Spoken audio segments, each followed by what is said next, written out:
पुराम भिन्दुर्युवा कविरमितौजा अजायत इंद्रो विश्वस्य कर्मणो धर्ता वज्री पुरुषतुतः।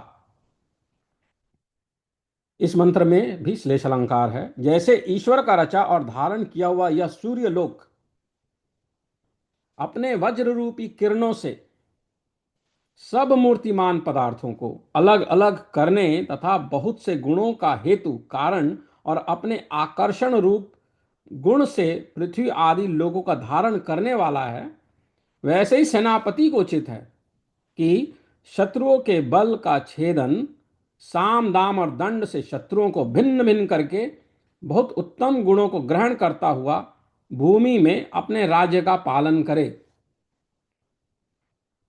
अब यहां क्या बता रहे हैं कि सेनापति को चाहिए कि शत्रुओं के बल का छेदन, शत्रुओं के बल को खत्म करना, उसके लिए साम दाम और दंड से शत्रुओं को भिन्न भिन्न करके, शत्रुओं को भिन्न भिन्न अलग अलग करके बहुत उत्तम गुणों को ग्रहण करता हुआ खुद स्वयं धर्म के मार्ग पे चले, उत्तम गुणों को ग्रहण करे, भूमि में अपने राज्य का पालन करे, अपने राज्य का वो पालन करे।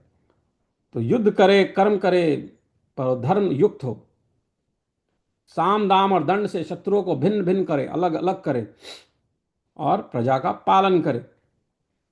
फिर से पढ़ते हैं। जैसे ईश्वर का रचा और धारण किया हुआ यह सूर्य लोक अपने वज्र रूपी किरणों से, वज्र के समान किरण है, उनसे सब मूर्तिमान पदार्थों को अलग अलग करने तथा बहुत से गुणों का हेतु का कारण, गुणों का कारण और अपने आकर्षण रूप गुण से पृथ्वी आदि लोकों का धारण करने वाला है, वैसे ही सेनापति को उचित है कि शत्रुओं के बल का छेदन, साम दाम और दंड से शत्रुओं को भिन्न भिन्न करके बहुत उत्तम गुणों को ग्रहण करता हुआ भूमि में अपने राज्य का पालन करे। फिर भी अगले मंत्र में सूर्य के गुणों का उपदेश किया है। अब अगले में जो उनका गुण क्या है सूर्य के, वो बताया।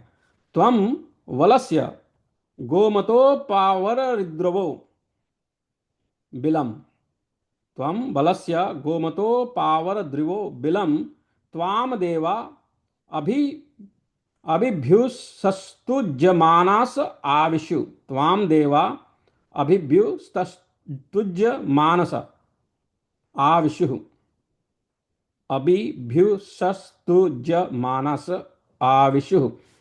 जैसे सूर्यलोक अपनी किरणों से मेघ के कठिन कठिन बादलों को छिन्न भिन्न करके भूमि पर गिराता हुआ जल की वर्षा करता है, जैसे सूर्यलोक अपनी किरणों से मेघ के कठिन कठिन बादलों को छिन्न भिन्न करके भूमि पर गिराता हुआ जल की वर्षा करता है, क्योंकि यह मेघ उसकी किरणों में ही स्थिर रहता तथा इसके चारों ओर आकर्षण अर्थात खींचने के गुणों से पृथ्वी आदि लोक अपनी अपनी कक्षा में उत्तम उत्तम नियम से घूमते हैं।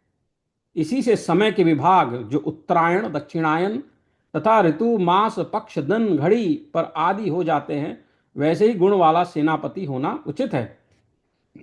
एक तो बात बहुत अच्छी बताई है। दूसरा यह भी बताया है कि हमारे ऋषियों को ऋग्वेद के जमाने में यह ज्ञान था कि पृथ्वी और बाकी जो दूसरे लोक हैं वो अपनी अपनी कक्षा में अपने अपने स्थान पे घूमते हैं, दे रोटेट।